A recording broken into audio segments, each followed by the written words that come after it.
ഒരു ചെറിയ റിക്വസ്റ്റ് ഉണ്ട്. ഇത്തവണ ഞാൻ പോകുമ്പോൾ ചേച്ചിയുടെ അടുത്ത് പറഞ്ഞിട്ടൊരു 2 ഒപ്പിച്ചേരോ? സമ്മതിച്ച? സമ്മതിച്ചല്ലേ, ആലോചിച്ചാണ്.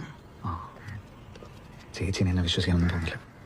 പക്ഷെ മുത്ത് വിചാരിച്ചാൽ കിട്ടും. മുത്താണെങ്കിൽ നല്ല കഴിവുള്ള ആളല്ലേ? ഏയ് കഴിവിട്ടല്ലടാ. വേണമെങ്കിൽ ചേച്ചിയുടെ തന്നെ പറ്റി 1-2 കുറ്റൊക്കെ പറഞ്ഞു. ചേച്ചിക്ക് അതൊക്കെ വലിയ കാര്യം. പിന്നെ ഞാൻ വേറൊരു അത്യാവശ്യത്തിലിരിക്കുകയാണ്, ഞാൻ അങ്ങോട്ട് വിളിക്കാം. ഓക്കെ, ശരി. അപ്പം മുത്തു നമ്മളെ എന്താ പറഞ്ഞുകൊണ്ടിരുന്നത്? പഴയതുപോലെ ഓർമ്മ നിൽക്കുന്നില്ല. അവൻ ആളും എടുക്കാനൊക്കെയാണ്, വളരെ സ്മാർട്ടാണ്, അതിന് ഒരു തർക്കമില്ല.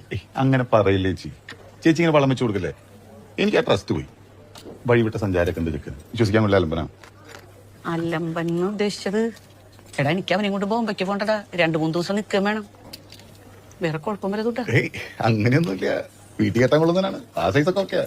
അവനൊരു ഫ്ലോയിലൊക്കെ ഞാനൊന്ന് പേടി